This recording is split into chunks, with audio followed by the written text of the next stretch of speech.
Argentina, through rugby championship, we played against them many times, so we both know them very well. There were 2 losses in the last 3 years. How does that set you up for this game? What have you seen from Argentina? What do you expect from them on Friday? Well, I think the past sets us up beautifully for both teams.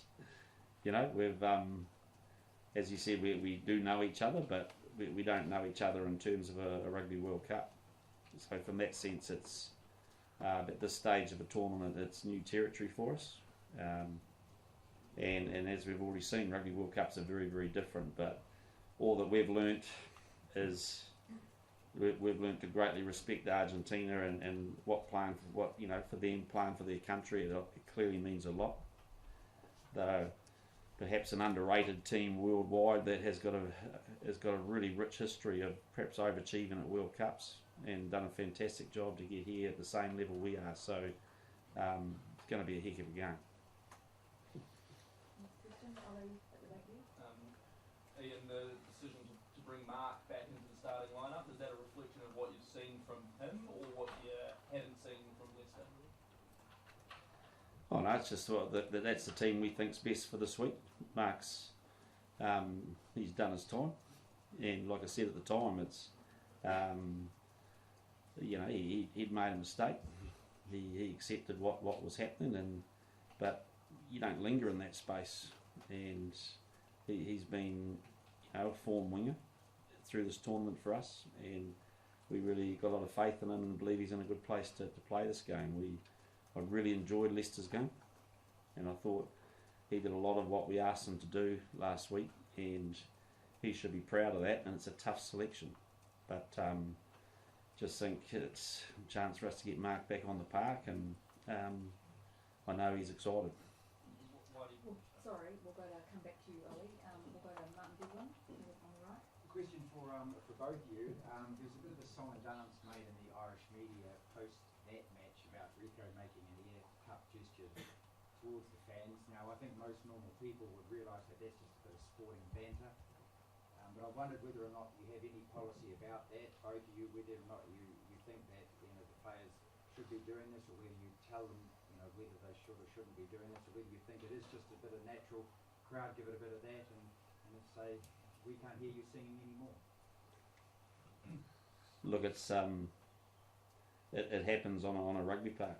It happens on most sporting parks when tensions are high. There's a lot at stake, and players from both teams and all teams are, occasionally want to say a few words to each other, and that's the nature of the game. And and unfortunately recently it's also included players saying a few things to referees. So is it right for the game? Don't know. It's always been there. You've got to. It's highly competitive, and you don't hear a lot of players complaining about it. Sam? Oh, sorry, mate. Yeah, I think it's also a little bit of different players and different people's personalities and emotions coming out in those moments. So look, when you're out there, I think it doesn't matter sometimes what level of sport. There's always people who have different tactics, and their emotions can run high and words are said, but it's always just left out there. Okay, Luciano. Okay.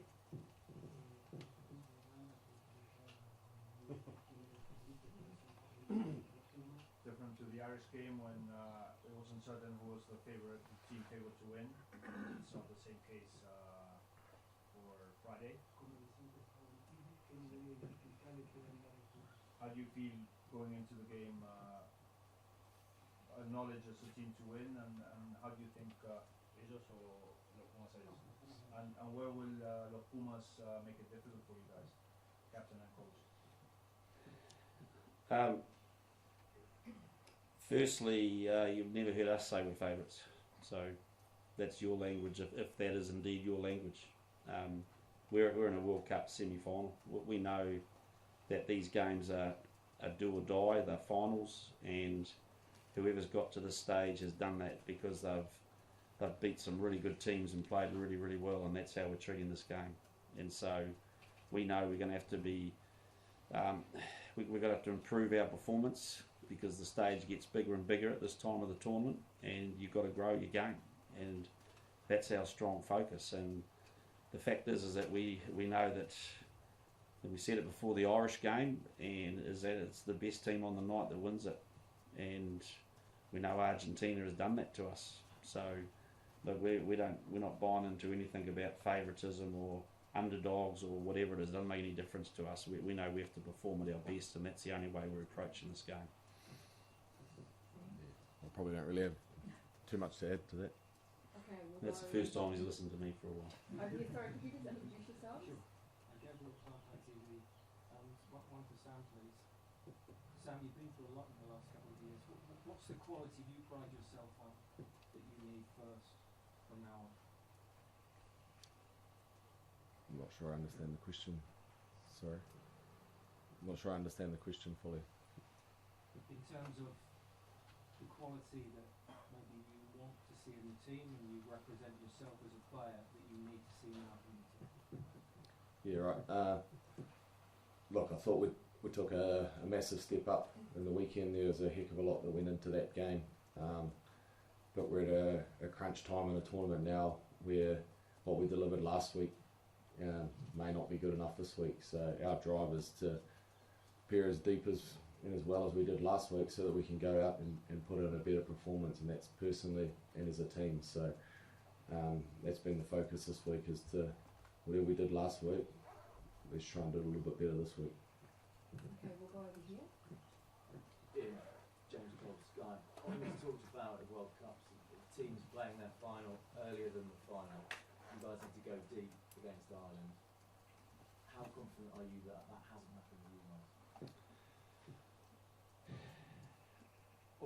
We had to play a final last week, to be fair. I think what you're seeing now, and you know, with the teams that are in the top 8 teams in this tournament, every game was like that, wasn't it? It was a fantastic weekend for every game. Every team got pushed to the edge, and so it's probably a reflection of where world rugby's at now, that you actually have to go bone deep in everything you do now just to get to where we got. So it's not a matter of trying to hold anything back. It's a matter of actually just treasuring the moment and treasuring each week. And the beautiful thing about this is that you've just got to go. You've got to give it everything every week, and there's just no tomorrow on it. And that's how we approached last week. It's how we're going to approach this week. Very simple formula, and not worry about, well, can we do what we did last week? Well, that's different.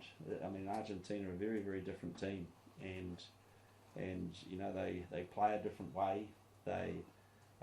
And we've got massive respect for them. We know the breakdown is going to be exactly the sort of battle that we had against them the last 2 or 3 years. That's tough. They've got some backs that really want to play and open you up, and we've just got to be at our best. And so we just like to keep things really simple, not worrying about can we do it again, but just can we meet this challenge this week the way at the standards we want to, and that's our approach. Okay, we'll go to James Mahoney, back there. Fozzie, just over here. Hey, just what are the reasons behind the other changes you've made to the team, and were you tempted to tinker a bit more with the side? Look, selection's always tough, and you're in the balance of continuity, combinations, and at this stage of the tournament, you know, where there's kind of no tomorrow. And so for us, we've basically effectively trusted the combinations we had last week. We've switched obviously Sam and Brody around. I think we've said it, we've got a lot of faith in all 4 of our locks, but particularly those 3, you know, are very, very experienced, and we just feel that having Sam start, bring a little bit of extra energy into that pack early. We've got Brody coming off the bench. Samasoni in for Colsey is a very similar story. You know, I think that got a lot of faith in all 3 of our hookers. I thought Colsey did a great job with, you know, holding the composure of the team in the last part. Sonny's gonna, you know, he's got a lot of pent up energy and he's ready to go. So we're just using a little bit of the energy of the squad at this stage because we feel we can without compromising the group. And like I said earlier, Mark's proven himself for us this tournament, and we believe it's right to put him in. So kept the changes to a minimum, but I think they're important. Okay, we'll go just to you, sir. Okay, Joe Woodard. Hey Sam, what gives you, given your experience in 2019, what gives you confidence the team has come down from the high line and is mentally refocused for this week? Look, we probably won't know for sure until we get to the game, to be honest. But look, there's plenty of us who have that hurt and some scars from 2019, and I think Colsey spoke to you guys earlier in the week, and we had that chat as a group. Like, there's two very different Mondays we can turn up for next week, and one of them is horrible. So, and some of us have experienced that. So, we know that the game just being in the weekend is no indication of how we're going to play the following week. Like, it's going to come down to the work we put in and the ability for us to turn up mentally right on edge and be better than before. So, we're obviously extremely driven to do that, and we're excited by the challenge. It's we feel we're in a good spot, but we've got to go again. Okay, down the front here. Adnan Mohammed Gallo. Just you guys play Argentina, South Africa, and Australia together in the rugby championship. We were rugby pundits who said that South Africa. I know you're playing Argentina this week. South Africa played boiling style of rugby. I would just like your thoughts on that, please. About South Africa playing boring type of rugby. So I don't believe that. Okay, Sab, the back So- there, number 7. Are we clear with that? I just want to make sure I'm not. Can you just expand on that? Because, what do you think of this style? Look how many points they scored. Well, they're playing brilliant rugby. So, but again, that's another conversation right now. So, like I said, it's without being rude, I'm thinking about Argentina. So, Okay, Sab, back there. Ian, what's the most important thing the guys have to do to recover this week after that game last weekend? oh look, recoveries. There's a number of things you got to recover physically, and that's always critical at this time of year. It's the mental recovery, so how you switch off and come down from that high. But I think the best way to recover is to refocus really quickly on what the next challenge is, and not to listen too much to any praises you're getting as a group for a performance. Not to go down that path. Not to get sort of softened because everyone's patting you on the back saying you played well, and it's not a good place to be as a team. And so I love the way the team's just sort of buckled down. We've redefined the challenge for us as a group. We're not satisfied with where we're at now, and when you're clear about your goal for the week, it actually the recovery comes along pretty quickly, because you know that if we're not right on Friday night at Stade de France, then it's going to be a sad old night, and we don't want it to be like that. So we've worked hard. We've got amazing support from our country behind us, and it's been phenomenal, the amount of messages and everything that's gone on behind the scenes. We know we're playing for a country and a fan base, and we want to do them proud. So we're really clear, and we know there's no excuses on Friday night for lack of recovery. It's all about treating this occasion with the respect that it deserves. Okay, we'll go to Mark Hinton and then Liam. Ian, you've been part of 2 World Cup semi-finals, and they've both been really tough affairs. You won one and you lost one. Is there a particular dynamic around a semi-final, and in your experience, what is that? And what makes them such tough games?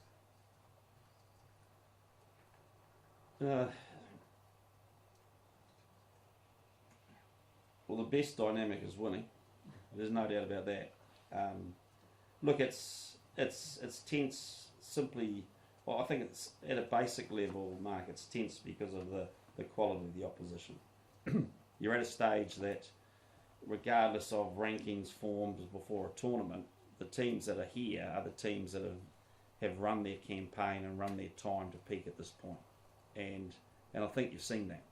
So, and we've seen that in Argentina. They've been under the radar a little bit, but boy, they've played some good rugby, and they showed a lot of tenacity. I thought last week against Wales under a bit of scoreboard pressure and came back and played well. So, yeah, first and foremost, it's easy to get focused because of who you're playing, and I guess the second thing is just the enormity of it.